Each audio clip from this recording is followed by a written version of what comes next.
So what did Augustine learn from hitting rock bottom? Ooh, I think he realized that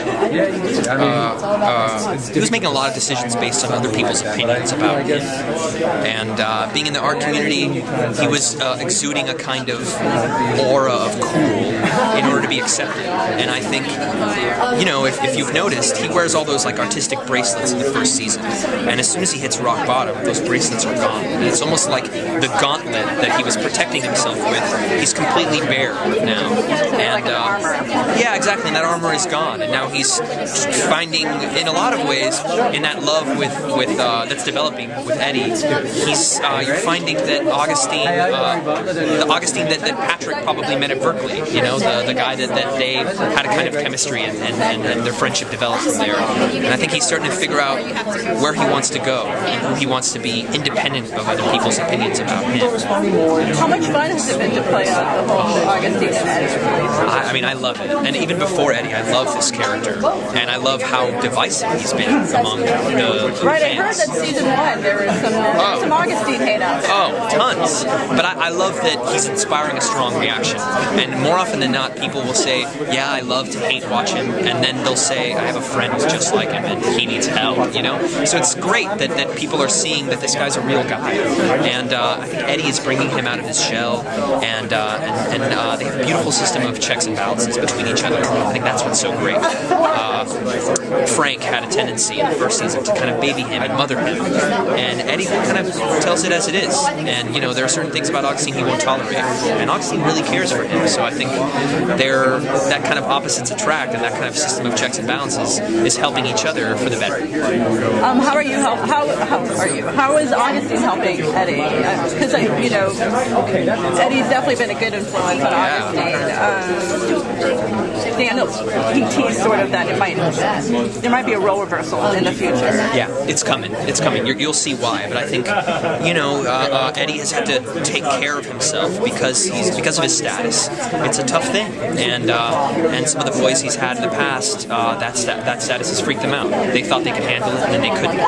And you're about to see how, when they really get hot and heavy, how they deal with it. And I think they're going to surprise each other in some exciting ways. But I think mostly for Eddie, he helps him realize that it's okay to be in love. It's okay to have somebody be there for you. Even though you're dealing with this, if he's cool with it and I'm cool with it, then you shouldn't deprive yourself of this beautiful love, this companionship that we feel for each other. You don't build a wall that doesn't need to be there. And I think Augustine, throughout all of season 2, is trying to break through that wall. Stop making jokes and give me your heart, you know? Do you think this job is with the kids is it for Augustine, or is it just going to sort of help him find his path to something else? You know, I don't know. I hope it's not a happy ending. I hope there's some pratfalls. I hope he makes some mistakes, you know? Maybe he'll end up there. Maybe this is, like you said, maybe it's a step that makes him realize what he really wants to do.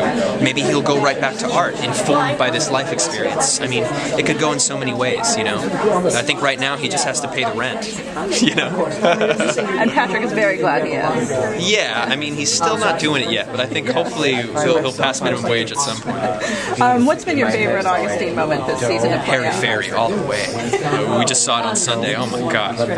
Just a blast, you know? And not the first time I was in drag, and not the first time I was in high heels. So I even specifically asked Danny, our costume designer, I said, give me the biggest heels you got. I'm going to surprise you for a straight man. I can walk in these heels. You know, 2 of my 3 sisters are dancers, and it's in her body.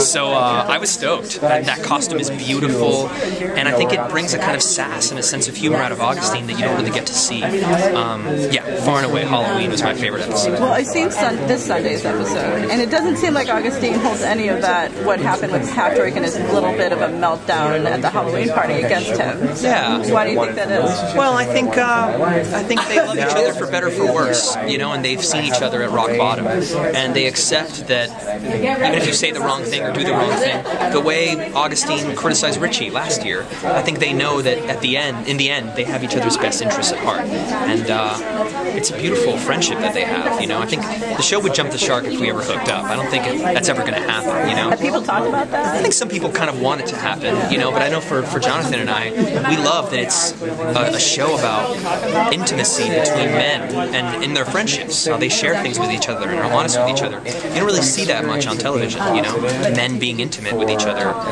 you know, obviously in a sexual way, but also in a non-sexual way, in an intimacy between friends. It's beautiful. So is the friendship going to change or evolve at all now that Patrick's with Kevin? And it's sort of like compartmentalized. Kevin's sort of moved so I didn't even know. Yeah, I mean, Augustine's not the biggest fan of Kevin, but I kind of like that. Yeah, I think so too. I think he, and for obvious reasons. So I don't want to tease too much, but you'll see. There's some stuff coming.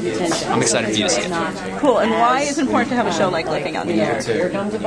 Probably for the reason I just mentioned. You know, it's very rare to see men open with each other and intimate with each other and sharing each other's feelings and getting in touch with each other's softer side. You know, it's a beautiful thing. We don't see that often.